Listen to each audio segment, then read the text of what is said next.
admit you have no recollection of recording it, but having heard it back, do you not think that Dada would make a good horror movie? And if investors call you about the Phoenix Coyotes tomorrow, do you pick up the phone? Listen, Dada was one of the albums that we did during our blackout period. There's 3 albums that I did out of the 28 that I have no memory of.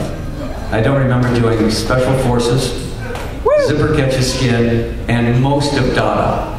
You know, I remember that when Ezrin was there, I had to be pretty much connected, you know, because Ezrin demanded that. And I remember that Formerly Warmer was the creepiest song I think we ever did. And that there was a movie. That song was a movie about the old man that lives in the attic and who is he? And what are they feeding him? You know, that's one song that stands out as being just creepy as hell. I always tell people, don't listen to that song by yourself in a dark room. You know? But yeah, that album, I should go back and revisit it, you know. But there are certain songs, I mean, how weird is it you don't remember writing, recording, or touring with an entire album? That's pretty weird. I want to go back and listen to those songs now and probably re-record some of them, you know, knowing what I'm doing. But those are the blackout, and all my fans, those are my fans' favorite albums, of course. You know.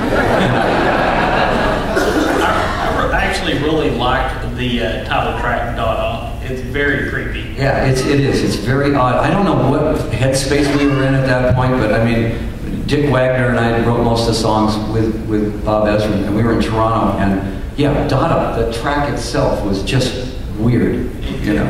It wasn't like anything else we had done. Or anybody else, really, at the time that I can think of. Yeah, it is. It's got a weird mantra to it. It's very odd. I'm almost afraid to listen to it. Can you tell us a little bit about your experience on The Muppet Show? Yep.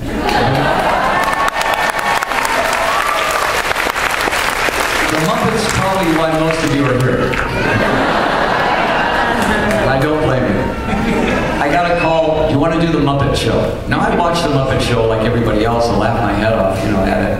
And I went, oh man, I'm the scary guy, you know, I don't want to go through The Muppet Show. That's going to water down everything that I've kind of built up. And then I looked at who was on the week before. It was Vincent Price. And the week before that was Christopher Lee. And I went, okay, I'm not as scary as those guys. I can do the show.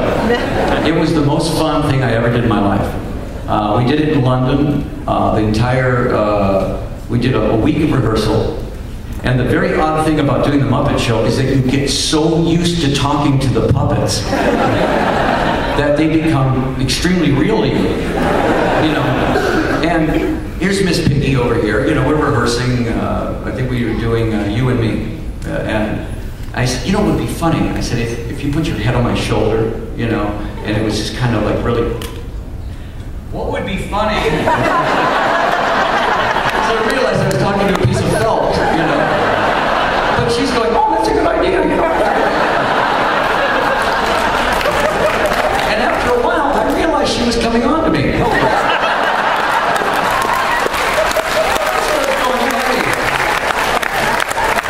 Little footprints on me, you know. And Kermit was getting angry. And I was thinking, that's not me, Kermit. I mean, she's a pig. But I probably had more fun on that show than any other show. And almost every single autograph I did, somebody mentioned the Muppets. So I'm glad I did it. And I would do it again a million times.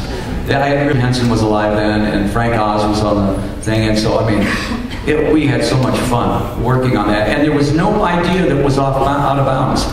You know, if you said it would be great if an arrow hit right near Kermit and stuck the contract to the ball, you know, they said, okay, and they went out and got an archer.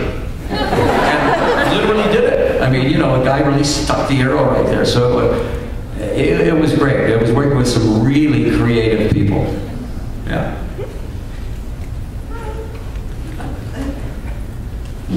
Okay. Hi, Mr. Cooper. Hi. Mr. Cooper, I sound like a math teacher. I have a question regarding your faith. You've talked about in the past interviews about how you feel judgment, you know, from the Christian side, obviously. I mean, I know that too. I'm dressed as a Harry Potter character with blood on me, of course they're going to think I'm some kind of devil worshiper. But also, I wanted to know if you've ever received judgment from people who weren't necessarily Christians. I know I just got chewed out by some guy just for wearing my Pants for Christ badge. So I was just wondering if you've ever... Oh, are you kidding? When I came out, 1968, I felt like Jack Nicholson. Wait till they get a load of me. There was nothing going on like Alice Cooper. I mean, we were in we were wearing slips that were ripped up with blood all over them and makeup smeared. We didn't, it was like pure horror show. We were more Clockwork Orange than rock and roll. And this was when, Donnie and Marie were out there. And honestly, we shook everybody up. We scared everybody to death. And yeah, I was PTA. There was no safe haven for Alice Cooper at that point. When you get a hit record, it all changes. All of a sudden now, you are what is happening. The worst thing you can do is give somebody that looked like Alice a hit record, and then 10 more. So all of a sudden now we were the style. We played in London. We got banned in England. I mean, it was the greatest thing ever happened. Mary Whitehouse, who was wherever she was the head of something over there, and Leo Absey decided that Alice Cooper was the worst thing that could ever happen to the British youth. And of course the record went right to #1. And we sold out Wembley like that. We were sending her flowers, we were sending her stars, and they kept going, why is he? Does he understand that we're banning him? And we said, yeah, it's great, thank you. I can't thank you enough. Finally, the British public stood up and said, how dare you tell us what we can see and what we can't see? And we showed up, and we played England. And the thing about it was that as soon as they saw the show, they realized, oh, this is really good. This is like vaudeville. Only some kind of warped vaudeville, but it's vaudeville and it's really fun to watch because the music coordinated with the visuals and it all worked really well together. It wasn't just kind of schlock, it was really rehearsed. And without giving up the hard edge rock and roll to it. So everybody liked it. As soon as we got done doing Welcome to My Nightmare in London, you'd walk down the street and there were kids with top hats on, like black makeup under their eyes, and all of a sudden there was this movement, this goth movement that was happening. But as far as you can't change people's mind if they're closed-minded and they've already judged you before they know you. You never. That's going to go on forever, and it started at the very beginning of time. So that's never going to change. So you just, as long as you know who you are, and you're happy with it, and everything like that. I say as long as you're not hurting anybody, you're fine.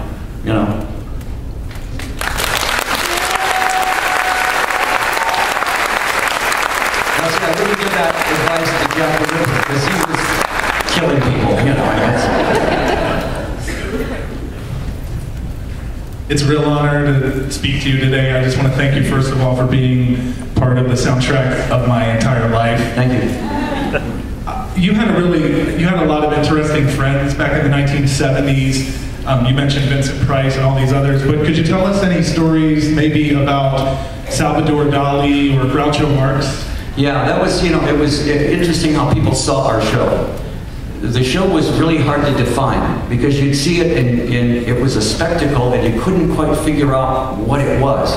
It was rock and roll, but it was Broadway-ish, but it was also dreamlike and kind of scary, but it was funny. It had all the elements in it.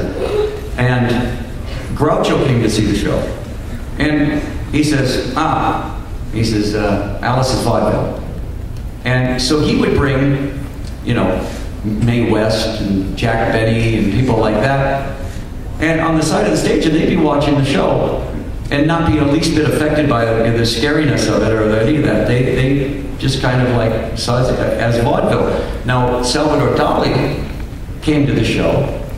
His interest was piqued by pictures he saw, and he saw it as surrealism. He saw it as like one of his paintings coming to life. Now, what he didn't know was that we were 3 of the guys in the band were like, that was we were art majors. So Salvador Dali was our hero.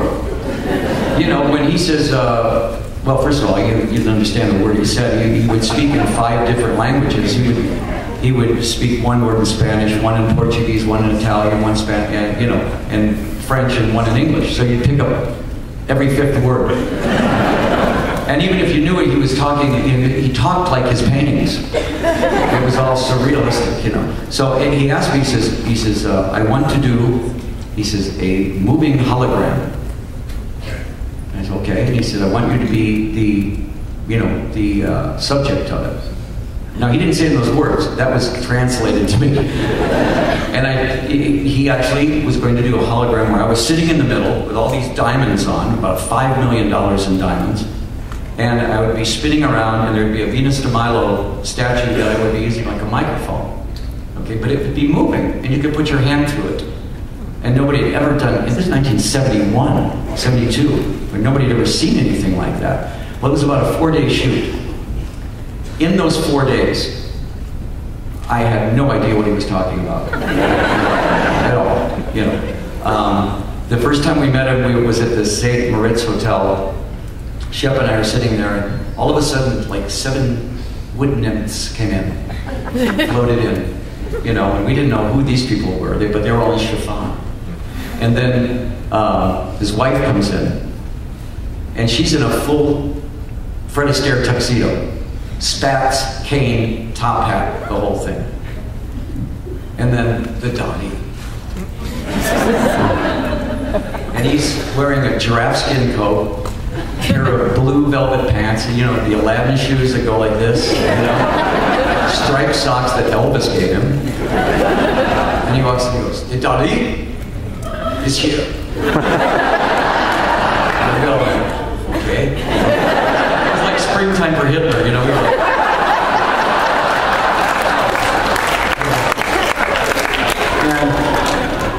and he comes in, he sits down, and he orders. He orders us a Scorpion, it was called. And it was a shell with every kind of alcohol you can imagine, an orchid floating in it, right? And you could, 2 drinks of this and you were gone. I mean, they were just gone. He pulls out a bottle of honey out of his giraffe skin thing. He pours it in this hot water, and he gets this big, long stream. Then he reaches in his pocket, he takes out a pair of scissors, and goes,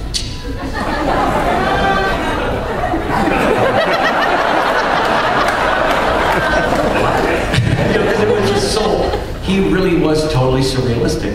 So we did the press conference. They said, "Alice, what was it like working with Dali?" And I went, "I have no idea." I said, "I don't understand a word he said for the whole time." And he says, "Perfect." He says, "Confusion is the best form of communication." I said, "You speak English?" 4 days, you didn't speak English, and now all of a sudden you speak English? Of course I speak English. And he comes in with this brain one day, this Alice Cooper's brain. He says, "This is the Alice Cooper brain." And it was this plastic brain that he had sculpted with a chocolatey Claire running down the back. And all these ants painted on it that spelled out Dali and Alice. You know, and I said, "Wow." I said, "Can I have it?" And he said, "Of course not, it's worth millions."